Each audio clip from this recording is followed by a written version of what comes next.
को जाति के नाम पर वोट मिलते आया है और उसी के नाम पे आप लोग लीजिएगा भी। अच्छा का विकास के नाम पर भी कभी घूम लिया कीजिए क्षेत्र में। बड़ी दुर्भाग्यता तो इस बात की भी है कि हमारी जो सांसद महोदय हैं वो एक केंद्रीय मंत्री हैं। नमस्कार दोस्तों, मेरा नाम हिमांशु भारद्वाज है और मैं कोई बहुत बड़ा सोशल मीडिया क्रिएटर या फिर लाख 2 लाख 10 लाख फॉलोवर वाला कोई क्रिएटर नहीं हूँ जिसे लोग बहुत ज्यादा फॉलो करते हो या फिर बहुत ज्यादा जानते हो। ना ही मैंने कोई ऐसा सामाजिक चीज किया है जिससे लोग मुझे पहचानेंगे। अपने गांव के लोग मुझे पहचान जाए तो बहुत बड़ी बात है। पर मैं आज एक बहुत बड़ी समस्या को लेकर आया हूं, क्योंकि अपनी समस्या को उठाने का अधिकार है। मैं इसी अधिकार से आज आया हूं। मैं झारखंड के कोडरमा जिले के सतगावा प्रखंड का निवासी हूं। इंसान का कुछ मूलभूत सुविधा है जो कहीं न कहीं भारत के संविधान में भी यह कहा गया है कि रोटी, कपड़ा, मकान, शिक्षा और स्वास्थ्य, इन सभी चीजों से कोई कंप्रोमाइज नहीं किया जाएगा। और ऐसे भी सभी लोगों को पता है, नेता हो या आम जनमानस कोई भी हो, स्वास्थ्य से कोई खिलवाड़ नहीं करना चाहता है।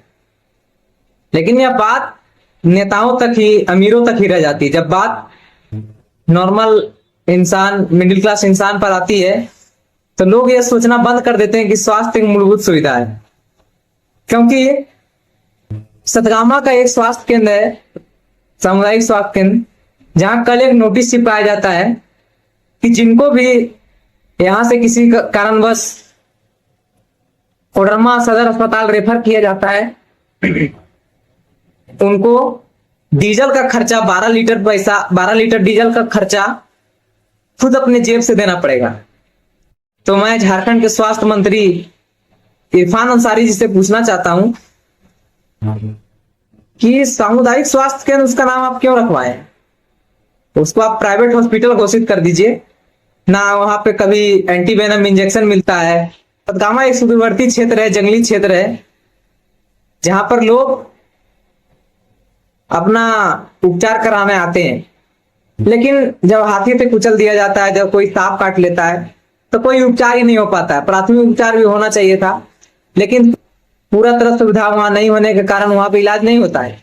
जिला मुख्यालय से जो दूरी है वो कम से कम तो नहीं भी तो 60-70 किलोमीटर है, जहां आने जाने में बीच में लंबा घाटी पड़ता है, जिसके कारण 2 घंटा लग ही जाता है। कोई इंसान अगर इमरजेंसी में है और उसको 2 घंटा अगर आने में लग रहा है तो निश्चित है कि अगर प्राथमिक उपचार उसको नहीं मिला है तो वो मर जाएगा। तो मेरा सवाल कोडरमा के विधायक, कोडरमा की सांसद दोनों से है, साथ ही साथ झारखंड सरकार, हेमंत सरकार और इरफान अंसारी सभी से है। और सबसे बड़ी दुर्भाग्यता तो इस बात की भी है कि हमारी जो सांसद महोदय हैं वो एक केंद्रीय मंत्री हैं।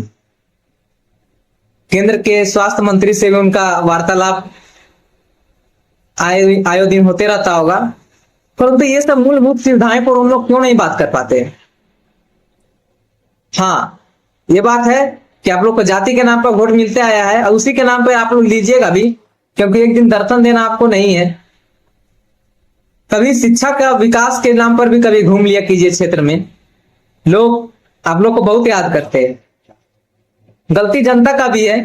मौसी, चाची, ममानी सब बना लेते हैं नेता को, तो क्या होगा? जाति पर वोट दीजिएगा तो मौसी, चाची, ममानी लगेगी। और मौसी, चाची, ममानी से आवाज उठा कैसे सकता है आदमी? बिजली के लिए सड़क जाम कर सकता है, क्योंकि आराम से सोना है तो उसके लिए सड़क जाम हो सकता है, लेकिन मूलभूत सुविधा जो स्वास्थ्य है उसके लिए सड़क जाम नहीं करता है।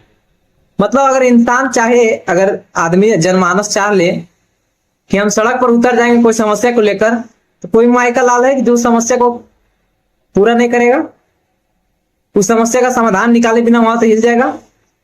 नहीं। तो गलती सिर्फ नेता का नहीं है, गलती जनता का भी है।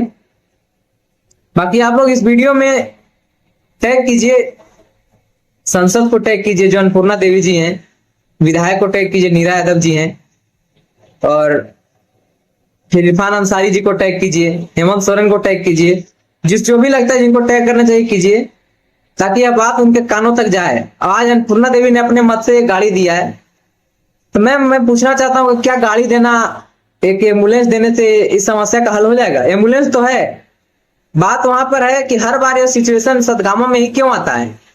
वोट मांगने टाइम आप लोग सभी तरह से पहुंचते हैं और सतगामा कभी कहीं ना कहीं आप लोगों का कुर्सी डिसाइड कर देता है। अगर एक बार सतगामा अपना मत बदल दे तो पूरा सरकार हिल सकता है, ऐसा बात नहीं है।